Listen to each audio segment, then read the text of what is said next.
And then just getting back to the fight here. So you see Gomah, he's got a hole in him. And right here, as he goes ahead and steps back, SS4 Goku, he's looking, and he's basically, I think he yells, "Now!" Or it's Piccolo going like, "Now!" So Piccolo takes off his cape and turban, and he flies right towards Gomah, and he goes in, and then he goes, puts his foot in, and then bam, gets one kick in on Gomah, the back of Gomah's head, and then you start seeing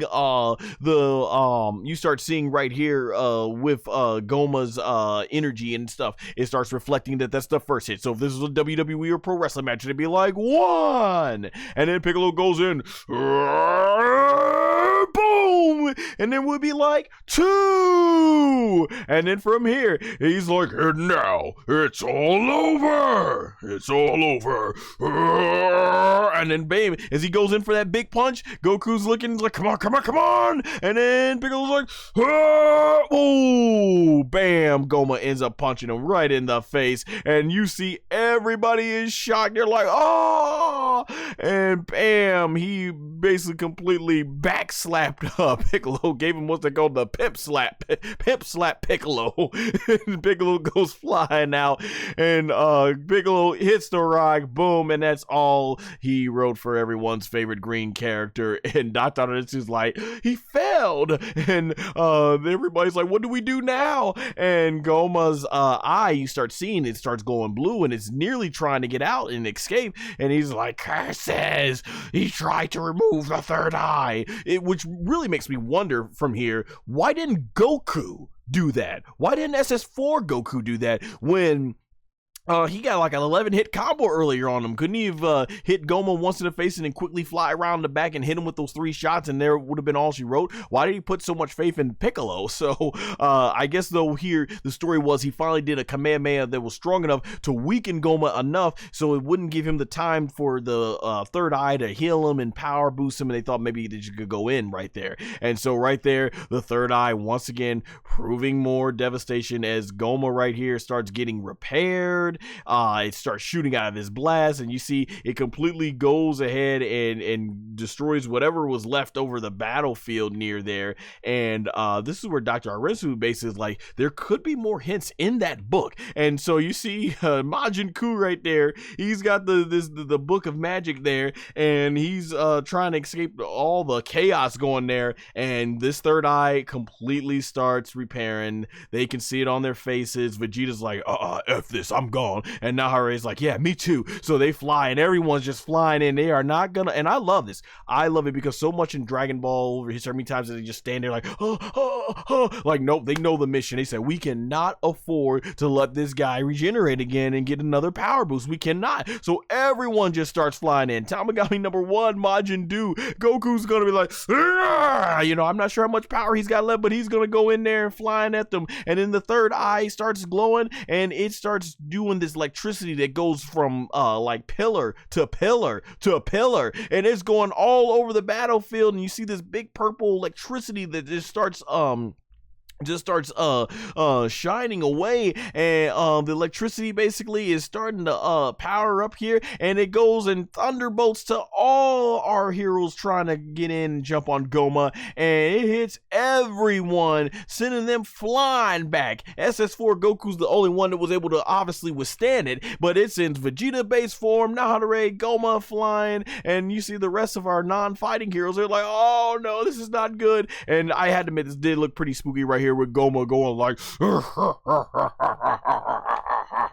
and I love how you see all their hopes and dreams are going, as right there the third eye starts healing the wound in the stomach, and you see King Kaiden or Kim Kaden, and I think that's his right hand woman, and you see Pansy and Bluma, aka Bulma, and Dende. You can see the look and terror on their face. You can see Goku's like, "No, we were so close," and man, boom, it settles in, and Gomah is fully healed. He's even more bigger. He's even stronger. That third eye just making him so strong, and he just starts laughing.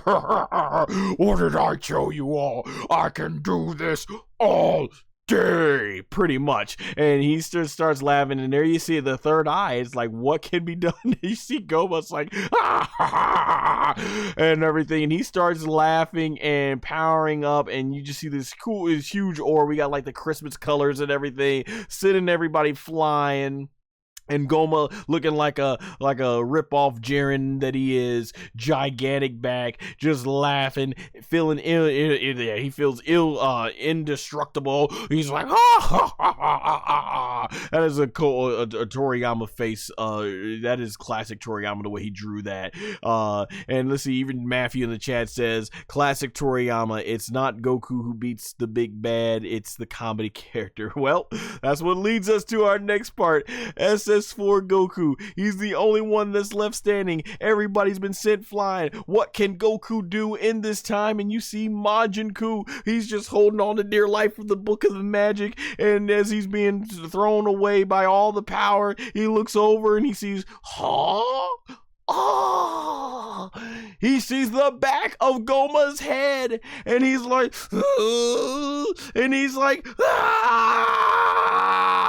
boom, one. And he's like, I got one off on him. And he goes like, boom, hits him again. Two. I just realized it looks like those faces look like Marba, the witch that created the original Majin Buu. And then he goes for the third hit. Boom, and that's three. And then then you see Gomah, the third eye, it's glowing, and it starts having all this cool effect, like starts malfunctioning, and then it boom starts pulling down, and Gomah's like, boom, it pops out, he's like, and they're like, and Goku's like, and you see the third eye. Look at Gomah looking at all his hopes and dreams, what he worked so hard through this entire series to obtain. Well, let me take that back. Did he really work hard to find it? It just kind of randomly dropped into his hands, but it's what he wanted. And then you see the energy, it starts to it disperses. Boom, that big arena that he created, it completely blows out of everything, breaks the whole arena apart. The third eye falls onto the ground, it bounces, and Gomah's like, and he starts shrinking, and the third eye rolls over to Glorio's foot, and Glorio's like, and they're like, no way, it's out. And Goku's like, and right there, Gomah, Glorio, not even hesitating, not even thinking about it, goes ahead and stomps right there on the third eye, and it completely disperses away, and it's done. It's destroyed. And we got sunlight right there back. And Gomah has been reduced to his original form. And therefore, ladies and gentlemen, the winner, Majin Kuu! This is pretty much Toriyama's way of saying, for all you who doubted Majin Kuu, for all you that thought he looked weak, for all that you that thought he was gonna be nothing, for all of you who thought he was a waste of time, for all of you thought that he had no purpose in the series, in your face, Majin Kuu saves the day. Who would have ever thought Majin Kuu is the hero of Dragon Ball DAIMA? All 20 episodes led to Majin Kuu being the winner, and this even goes for myself, as I said back in when he first debuted. Why does bro look like Paikuhan and Majin?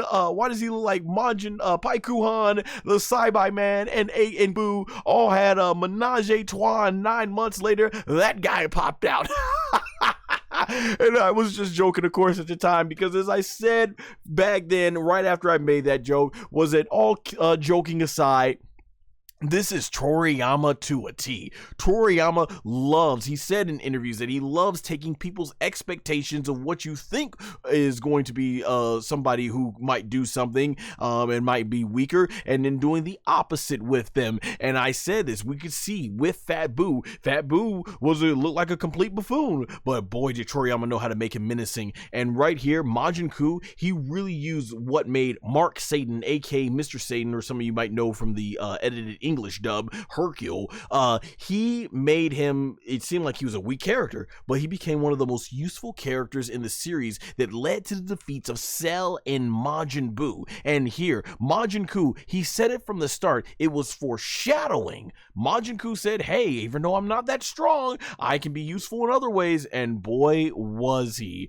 Oh my gosh, who would have ever thought Majin Kuu of all people? I think like Matthew says in the chat there, just like when Yajirobe had cut Vegeta's tail. Yep, that same storytelling. Man, I was cracking up when I saw it. I was like, yo. I was like, who would have ever thought Majin Kuu would defeat the big villain? Everybody's up here talking about fusion bugs and new forms of Gogeta and doing the Dragon Fist, aka Ryukin, breaking out another Genki Dama / Spirit Bomb. Everybody's thinking of all these big giant epic ways, and I don't think anybody was saying, hey, Majin Kuu's just gonna come up and slap this villain Gomah upside the head 3 times with a book and call it a day and that's it. Nobody. I don't recall anybody. Oh my gosh. Or if they did, I just didn't come across them. Wow. And I kind of laugh because I'm like, this ending right here, oh man, this ending is gonna make some people mad, because if you were one of those people hoping for one of these big time epic finishes like what happened with Frieza, Cell, and Buu, I'm like, oh, they're mad, they don't get it, right? But for those of us out there, I would say that no, Akira Toriyama, this is Toriyama. He's a gag manga artist, and it's something I've always said during this whole review process of Dragon Ball DAIMA. Toriyama at heart is a gag manga artist. And everything, like his editors, they pushed him back in when he was reading the manga and everything, and stuff like that. One of the most notable ones, I think, I'm trying to remember his name, was it Torishima? I think it was Toriyama's editor. I think it was Torishima, right? That was his name. His editor was Torishima. Kazukiyo Torishima. All right, I was trying to make sure I remember his name. Yeah, he was very influential when it came to like taking Dragon Ball and pushing Toriyama into like darker places with like the Frieza, Cell, particularly the Cell saga and everything. But at its core, Toriyama's always been a gag manga artist, and this is totally right up his alley. So I'm very satisfied with the finish. Yeah, it would have been cool to see some of that stuff, but yeah, it is what it is. I feel like you really have to be someone who understands Toriyama work to understand why this ending fits so well compared to the big giant epic finishes that we get and stuff like that. So it made me laugh. It was, I did not expect it to end that way, but when it did, I'm like, yep, that's Toriyama for you. So yeah, I did enjoy it and everything. It's from like there, and I love the urgency from Gomah. What I will say though is, I was like, for as hyped as his third eye is and how strong it is, it took a weakling like Gomah, and look how powerful it made him and kept making him stronger. I'm like, that's how easily it is to be defeated. He just steps on it and it's gone. Like, okay. I'm like, wow, okay. I'm like, I didn't imagine that the third eye was so easy to defeat. So only when it's in its user. I was also hoping maybe more of a story that the third eye is too much to control, but the third eye is very loyal to whoever puts it in there. It really had Gomah's back. It kept making him regenerate and all that stuff. So yeah, and there you go. From there, and you see Piccolo and Vegeta completely shocked, and you see Bluma, aka Boma, and Pansy running Glorio, and from there you see they're happy, and you see Majin Kuu flies down to the ground like, yep, I did it. I'm the one that did it. I beat Gomah. I beat the third eye. Well, Goku did all the work, but there you go. Gomah did. There he is. Majin Kuu looking so proud of himself. So there you go, man. They were that screwed. But if he was able to do that, I just had to imagine Goku could have done that. But yeah, it is what it is there. And you see that they're like, huh? And he's like, And he's like, what? Why can't I finish things?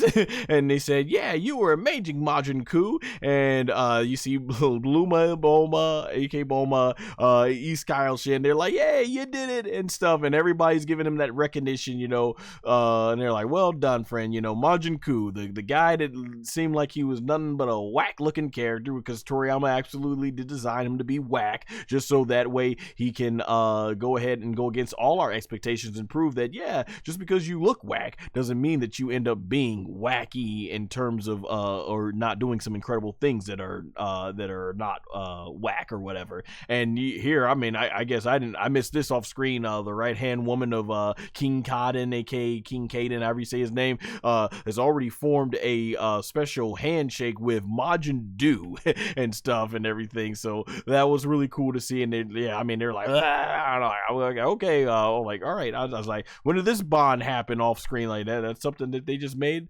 And you see Neva right there, happy. Even Tamagami 1 is smiling on there. And there you go. How can you not be happy for Majin Kuu? He's a true story of a person that seemed like they were going to be a reject, but they ended up turning into a big true hero. And this part was really cool right here that I did enjoy. He walks up to Dr. Arensu and says, Arensu-sama.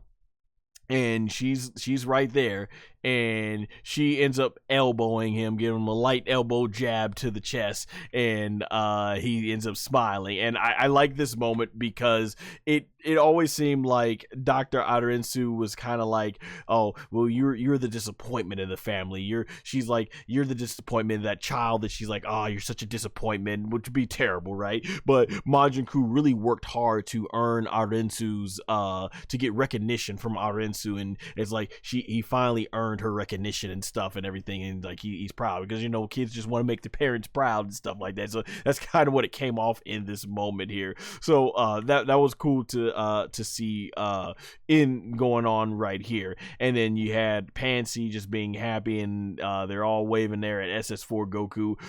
Seeing this design, by the way, I will say, I think the four hands, the forearms and the big muscles, the big forearms and the big hands, man, I think they're like a little bit too big.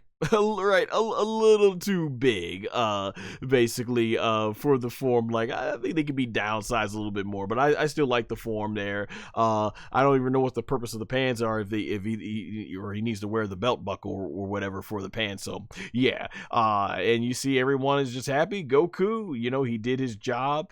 We're getting that real happy ending that we see. It's like, wow, it's crazy to see all this, not after some big giant battle, but rather we get this after the Majin Kuu finish that nobody saw coming. And Goku, he just ends up, his last line in SS4 is, looks like it worked out. And Piccolo's like, yeah. And there's Vegeta, like, because he's thinking like, how did Kakarot get that Super Saiyan 4? And so right there, we get our last shot of SS4 Goku, and we end with him smiling there.